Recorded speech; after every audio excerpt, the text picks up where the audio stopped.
सोच समय ले बंदे कर ले प्रभु का ध्यान, और अंत समय पे तेरे फिर कुछ नहीं होना।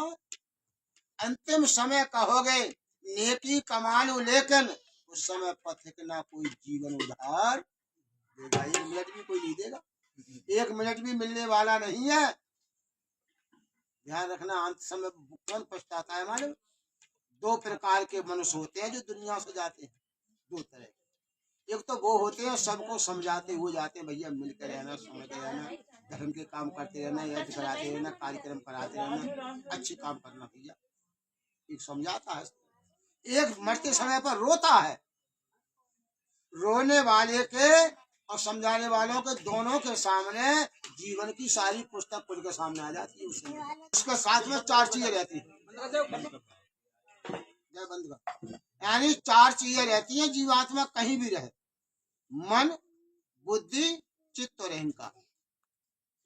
जो हमारे पास चित्त होता है ना, चित्त क्या होता है? चित्त पर एक जन्म के नहीं, जन्म जन्मांतर तक के किए हुए अच्छे बुरे सब अंकित हैं। आपके पास है, सबके पास है। वो चित्त क्या है? आपको बचपन तक की बातें याद है, कुछ किस्सा कहानी याद है, सारी बातें याद है, कि वो कहाँ लिखी है? चित्त पर, और मन से पढ़ी जाती है। जब मन को चित्त को ही देखकर लोगों ने चिप बनाई है, इसमें भी तमाम अक्षर होते हैं। इसी तरीका से चित्त के जो हमने किए हैं, एक जन्म के नहीं, कितने जन्मांतर तक के अंकित हैं, और वो हमें अच्छे और बुरे भोगने पड़ते हैं। लेकिन जिस समय मरने वाले के सामने पूरे जीवन की कहानी सामने आती है, मरते समय क्या देखता है? वो जो सबको समझाता है, धैर्य रखता है, तो वो देखता है कि मैंने काम अच्छे करे, मैंने देखो हवन में ही भेजेगा, तो वो घबराएगा नहीं। और जो आदमी रोता है घबराएगा नहीं, वो कहेगा अच्छी जगह परमात्मा भेजेगा, परमात्मा न्यायकारी बातें बताई। मैंने क्या किया? श्रीमान जी विद्यालय बनवाने को वज्र फुट काम नहीं किए, ना मालूम भगवान मुझे सूर्य की योनि में भेजेगा, ना मालूम कुत्ता की योनि में भेजेगा, किस योनि में भेजेगा। तो छब्बू घबराएगा नहीं तो क्या होगा, है ना? घबराएगा तो है। तो हम, मेरे कहने का तात्पर्य यह है कि हम ऐसे काम करें जिससे कि हम अंतिम समय पर रोना ना, घबराना ना पड़े। इसलिए जो है हमें क्या करना चाहिए? अच्छे कर्म ही करने चाहिए।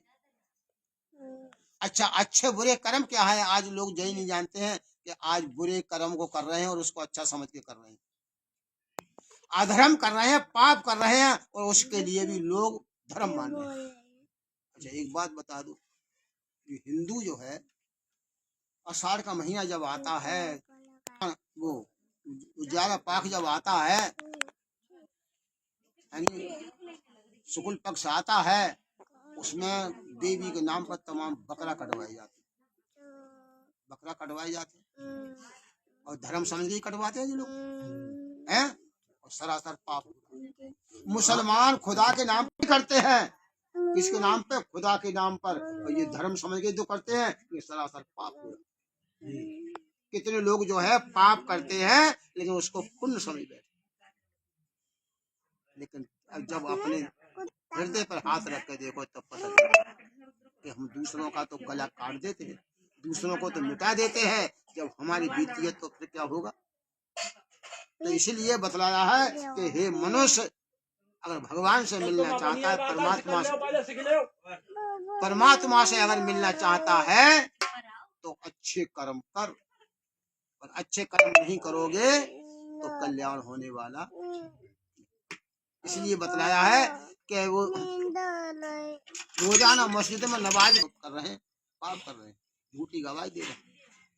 तो बतलाया है कि हे मनुष्य, परम पिता परमात्मा से मिलना चाहता है तो ईश्वर की भक्ति कर और अच्छे कर्म जरूर।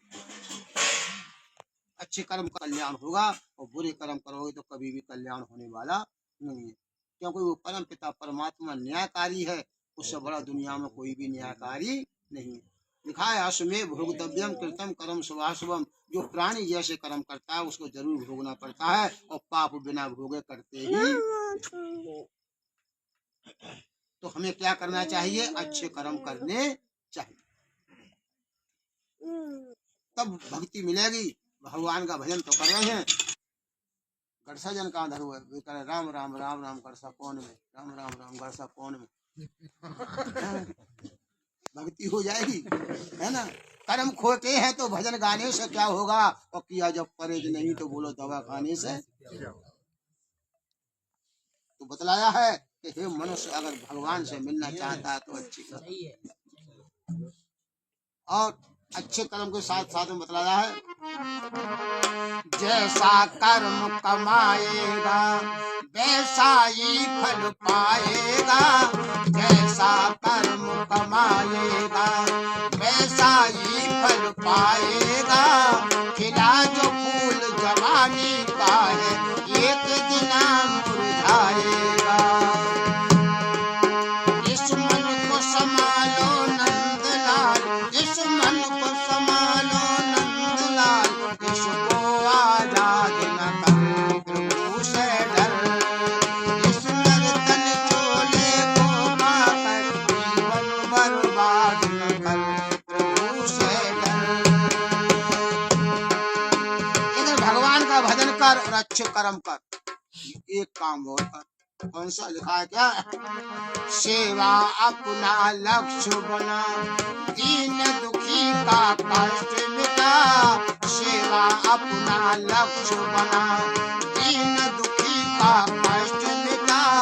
हीरा जन्म ये अनमोल है, मत मिट्टी में इसे मिला।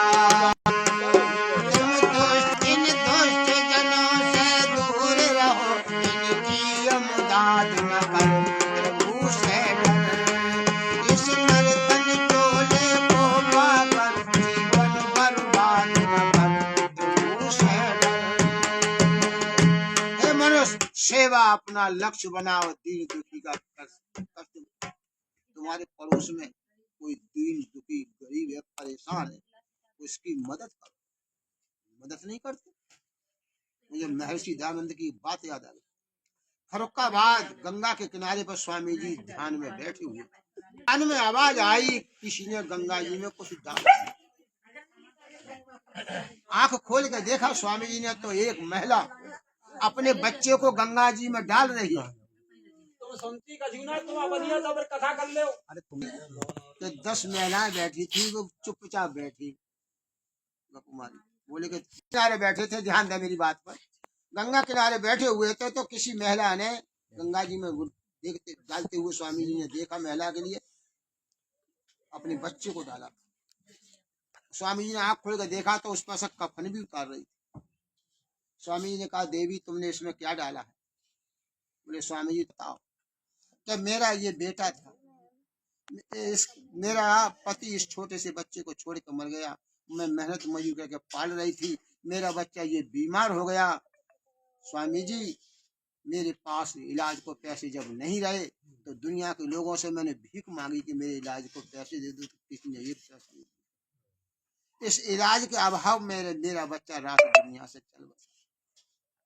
अब मैंने कहा, अब जो लोग इलाज को पैसे नहीं दे सकते तो वो कफन को पैसे क्या दे सकते हैं। स्वामी जी मेरे पास एक ही साड़ी, आधी साड़ी को धो करके सुखा लेती हूँ, आधी को लपेटे रहती हूँ, उधर की सूख जाती है, उधर की पहन के तो उधर की मैं धो लेती हूँ। स्वामी जी मैंने कहा कि कफन कहाँ से आए, तो मैं आधी साड़ी को फाड़ करके कफन बना के लाई और आधी साड़ी अपने शरीर से लपेट करके आई हूँ। अब मैंने ये सोचा, इस बच्चा तो ये मेरा चला ही गया, लेकिन ये धोती का टुकड़ा भी चला जाएगा, लाओ इसको उतार लूं और धो करके पुनः उसी में जोड़ लूंगी, मैं अपने शरीर को स्वामी ढक। स्वामी जी जब ये सुना ना, तो स्वामी जी सारी रात इस दुनिया के लोगों के मंदिरों में तमाम फल सड़ जाते हैं, मेवा सड़ जाती है, तमाम धन जो है कुपात्र मंडल को जा रहा है, लेकिन गरीबों के बच्चे बिना कफन के बहाए जा रहे हैं। इस जाति को कोई बचाने वाला नहीं है। बात मुझे याद आ गई, मेरा कार्यक्रम था गाजियाबाद। गाजियाबाद में स्वामी शिवानंद वानप्रस्थ संन्यास आश्रम के अध्यक्ष हुआ करते थे, तो उन्होंने मुझे बताया था, मेरे पास पहुंचा था, तो कह रहे कि कल की बात है उदयराज, एक महिला मेरे पास रोती हुई आई थी। वो यहाँ काम मजदूरी करने को पति पत्नी दोनों आए थे, काम मिला नहीं था, जो भी पास में पैसा था वो निवर गया, और निवर जाने के बाद में उसने जो है उसी दौरान उसके बच्चा का जन्म हो गया, लड़के का जन्म हो गया। अब वो पुरुष जो है क्या काम करे, तो रिक्शा आसानी से मिल जाते हैं, तो रिक्शा ले करके किराए पे, और वो गया था मजदूरी करने के लिए, रास्ते में टकरा गया और टकरा के वो मर गया। उस महिला ने 3-4 दिन कुछ नहीं खाया। बच्चा जो बता मुंह में रोटी क्या चाहिए, इसका पति मर गया वो इस गरीबी में, तो वो रोटी क्या, कई दिन उसने रोटी नहीं खाई, उसके पास दूध नहीं था, और वो आश्रम में आई, तो स्वामी जी आपके आश्रम में अगर दूध हो तो मेरे बच्चे को दे दो, मेरा बच्चा तो भूख से मर। उसने सारी अपनी कथा सुनाई। स्वामी कहने लगे कि बहन जी 3-4 दिन से दूध तो हमें भी नहीं मिला है, क्योंकि सारा दूध गणेश पी रहे, उस समय गणेश दूध पी रही थी, आपने सुना होगा, बीमारी चल रही है, सारे दूध गणेश पी रहे, 100 रुपए की, कि जाओ तुम अपने बच्चे को मोल लेकर दूध मोल को उस महिला को नहीं मिला, उसका भी बच्चा तड़प बताओ उस जाति को कोई बचा सकता है कि बच्चे बिना दूध के मर जाते हो, कौन बचाएगा इसके लिए? विचार करो, जहाँ सारा पैसा पाखंड में जा रहा है, गलत रास्ते पर जा रहा है, लेकिन गरीबों के बच्चों गरीबों के लिए कुछ भी नहीं दिया जा रहा है। इसलिए जो है क्या समझना चाहिए, विचार करना चाहिए, हमें दान कहाँ देना चाहिए, कहाँ खर्च करना चाहिए, लोग नहीं कर, है ना। आज कुपात्र मंडल में पाखंड रहा, तो कहने का तात्पर्य ये है कि हमें क्या करना